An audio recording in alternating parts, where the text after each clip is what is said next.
Le sais-tu que tu t'es convaincu d'un mensonge qui t'a suivi toute ta vie? Si seulement j'étais plus motivé, je réussirais. Tu crois que ta vie stagne parce que tu n'as pas assez d'énergie, pas assez de talent, pas assez de feu?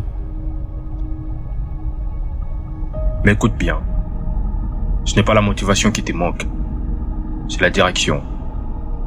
Parce que la motivation, c'est comme un briquet. Ça s'allume vite, ça brûle fort, et ça s'éteint encore plus vite. Elle ne t'a jamais sauvé. Elle t'a jamais porté jusqu'au bout.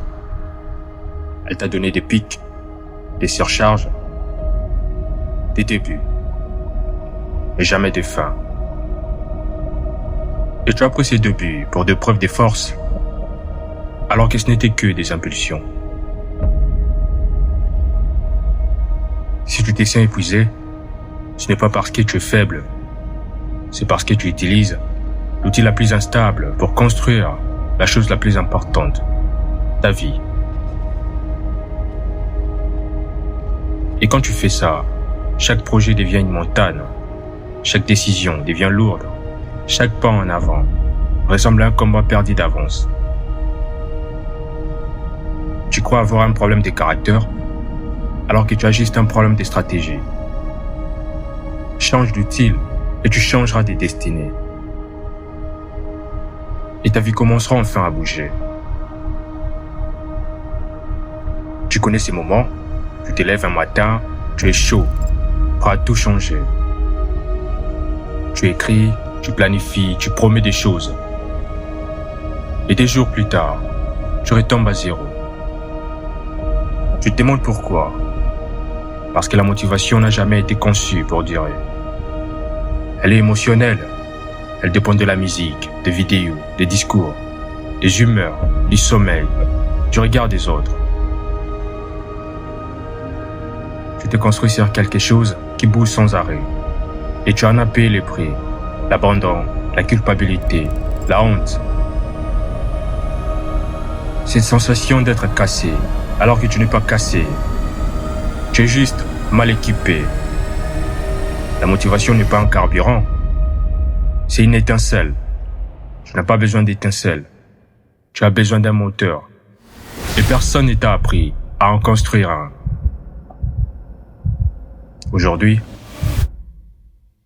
c'est ce que tu vas comprendre et apprendre. Parce qu'à chaque chute, tu renforces une idée dangereuse dans ta tête. Je ne suis pas fait pour ça. En réalité, tu confonds l'absence de méthode avec l'absence de valeur. Tu crois que les autres ont un don secret, alors qu'ils ont surtout appris à avancer sans attendre à se sentir prêt. Sans attendre l'envie parfaite. Ce n'est pas ta capacité qui manque, c'est la structure en place.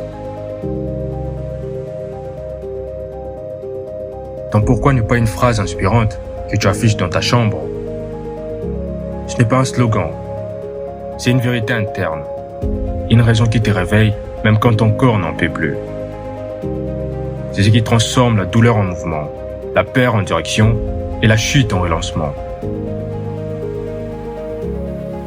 Tant que tu ne sais pas pourquoi tu veux faire ce que tu veux faire, tu vas toujours dépendre de la motivation. Tu vas toujours attendre un moment idéal, une bonne humeur, une vague d'inspiration. Alors que ton pourquoi, lui, te rend indifférent à tout ça. Il t'oblige à avancer même quand tu n'as rien dans ton ventre. Il te reconnecte à ce que tu veux devenir, pas à ce que tu ressens sur le moment. Trouver son pourquoi, c'est trouver son axe. Et un axe, ça ne tremble pas. Ce n'est pas forcément noble, ni joli à raconter.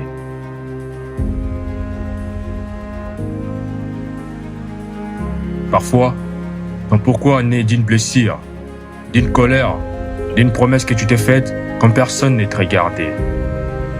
C'est ce point précis où tu dis plus jamais. Plus jamais cette version de toi. Plus jamais cette vie réduite, subie, étouffée. Et ça suffit pour déclencher un mouvement durable interne. Pose-toi cette question. Qu'est-ce que je vais tellement que, même fatigué, dessus, je continue quand même?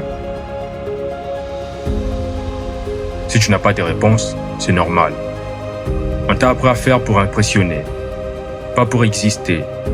Alors recommence et demande-toi, qu'est-ce que je refuse de perdre? Qu'est-ce qui me briserait si je l'abandonnais? Qu'est-ce que je vais laisser derrière moi? Ton pourquoi n'est jamais confortable. Il te met face à ce que tu redoutes. Il te montre ce que tu évites depuis des années.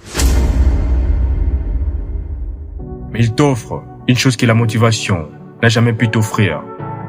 Une obligation interne, une force qui vient de toi.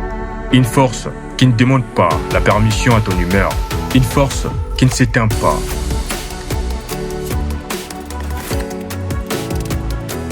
Parce qu'une fois que tu l'as touché du doigt, tu ne peux plus faire semblant. Tu peux traîner, hésiter, avoir peur, mais tu sais quand tu t'es trahi. Tu sens ces décalages entre la vie que tu vis et la vie que tu veux. Ton pourquoi devient alors un rappel permanent, une alarme silencieuse qui sonne à chaque fois que tu t'éloignes, à chaque fois que tu acceptes moins que ce que tu sais mériter au fond de toi.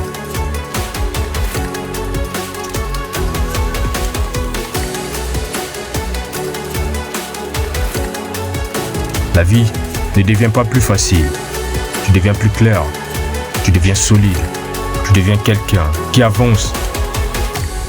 Tu deviens quelqu'un qui avance même quand rien ne t'arrange. La motivation te donne des débuts, ton pourquoi te donnera des fins. Tu vas arrêter d'abandonner, tu vas arrêter de recommencer à zéro. Tu vas construire jour après jour, sans chercher l'inspiration. Juste en suivant ton axe.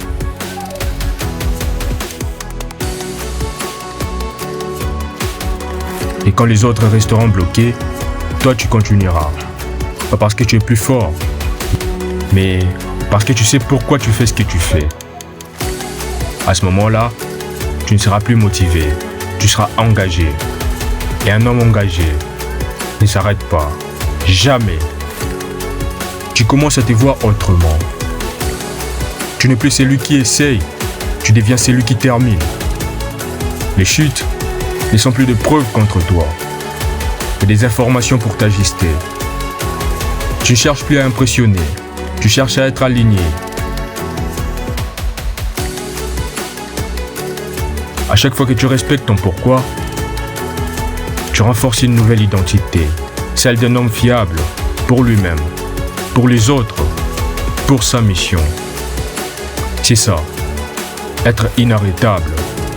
Continuer coûte que coûte, parce que reculer ferait plus mal que d'avancer. Tu deviens quelqu'un sur qui on peut vraiment compter.